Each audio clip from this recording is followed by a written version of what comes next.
Artileri pada masa Perang Bharatayuddha. Di tengah-tengah pertempuran epik Bharatayuddha, senjata-senjata mistis yang dahsyat digunakan untuk menentukan nasib perang. Salah satu tokoh sentralnya adalah Arjuna. Dalam satu tembakan, Arjuna mampu mengubah hasil pertempuran, layaknya artileri yang menggetarkan medan perang dengan ledakan besar dan kehancuran total. Dalam mitologi Bharatayuddha, kekuatan artileri telah digambarkan sebagai kekuatan yang luar biasa, yang tidak hanya menentukan nasib peperangan tetapi juga melambangkan kekuatan besar yang harus digunakan dengan bijaksana.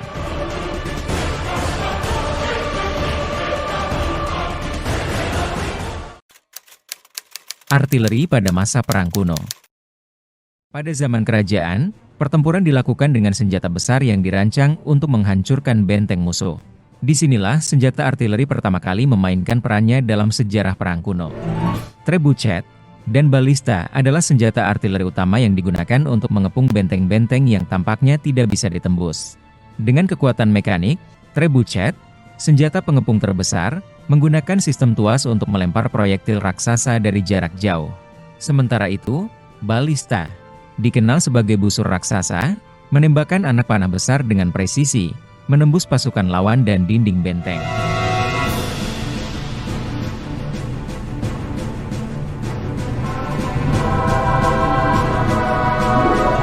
Senjata-senjata artileri, pada masa perang kuno, tidak hanya menjadi simbol kekuatan kerajaan, tetapi juga merupakan langkah awal dalam evolusi teknologi perang yang akan terus berkembang hingga masa modern.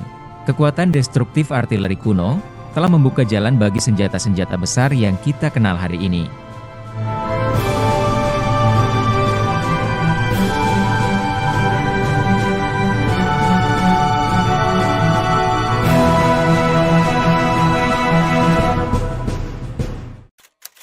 Artileri pada masa abad pertengahan. Pada abad pertengahan, teknologi artileri mengalami perkembangan pesat. Dengan penemuan mesiu, senjata artileri seperti meriam mulai digunakan untuk menghancurkan pertahanan benteng yang kokoh. Meski masih bergantung pada tenaga manusia dan hewan, senjata-senjata ini menjadi simbol kekuatan militer.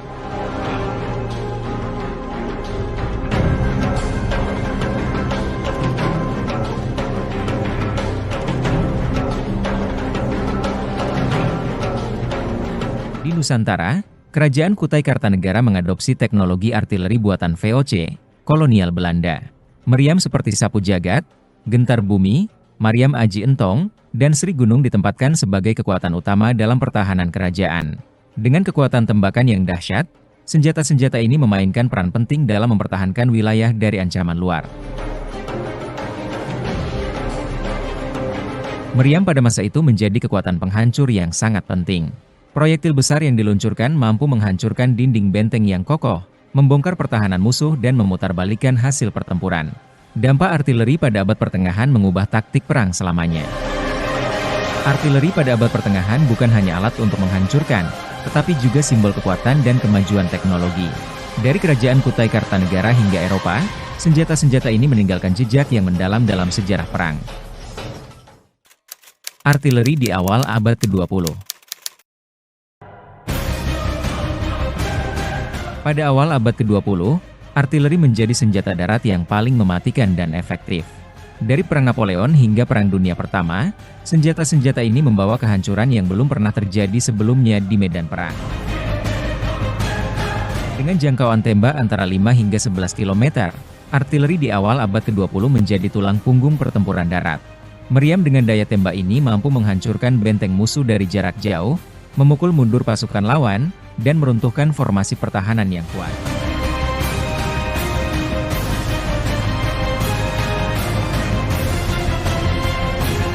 Meriam tidak hanya senjata penghancur, tetapi juga simbol kekuasaan militer. Istilah The King of Battle diberikan kepada korps artileri lapangan karena senjata ini menyebabkan kerusakan paling banyak dan mempengaruhi hasil pertempuran.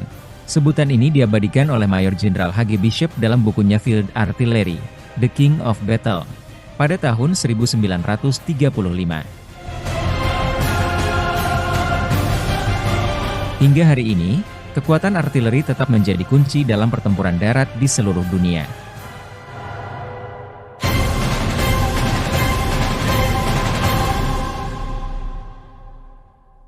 Perkembangan artileri pada pertengahan abad ke-20 hingga awal abad ke-21.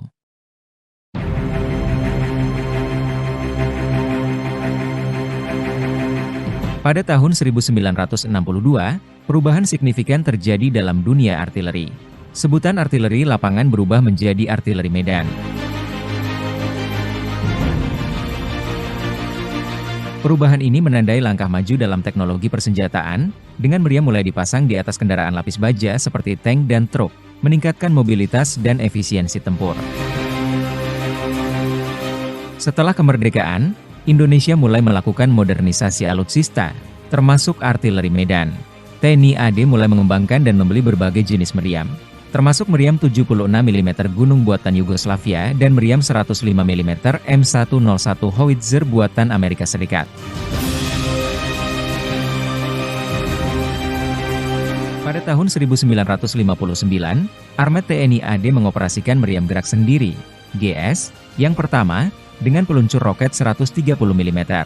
Teknologi ini memberikan mobilitas tinggi di medan perang yang keras.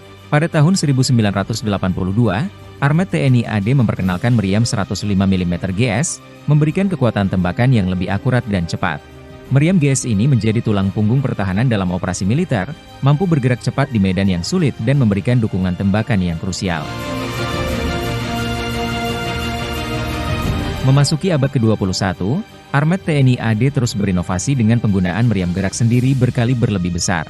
Meriam 155 mm Caesar dan M109 A4BE memberikan daya tembak yang luar biasa dengan jangkauan yang lebih jauh. Teknologi canggih berbasis digital digunakan untuk mengontrol tembakan, dengan panduan radar dan sistem navigasi satelit yang memastikan presisi tembakan tinggi.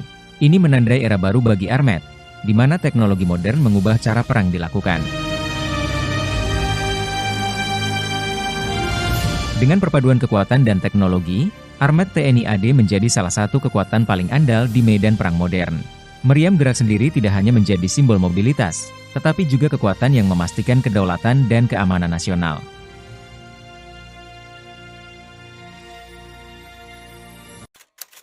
Artileri modern di abad ke-21.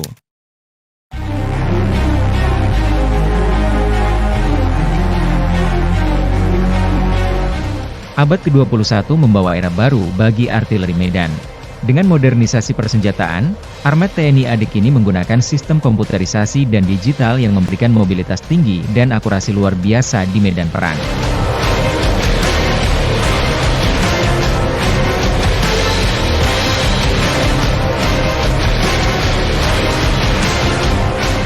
Sistem persenjataan terbaru seperti MLRS Astros 2 Mk6 memberikan daya tembak yang mampu mencapai jarak hingga 300 km. Berkat teknologi digital, artileri Armet TNI AD kini lebih cepat dalam mobilisasi dan lebih presisi dalam menembakkan proyektil, bahkan dalam medan yang paling sulit sekalipun.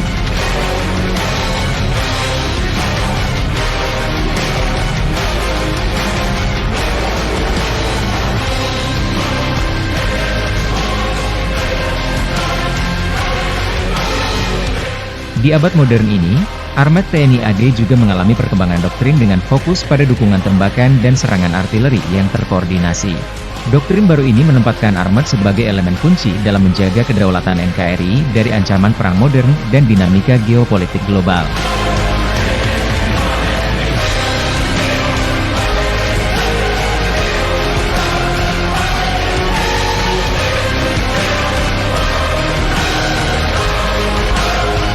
Dengan modernisasi dan teknologi terkini, Armet TNI AD siap menjaga keamanan nasional dan memastikan kedaulatan Indonesia tetap tegak di tengah dinamika perang modern.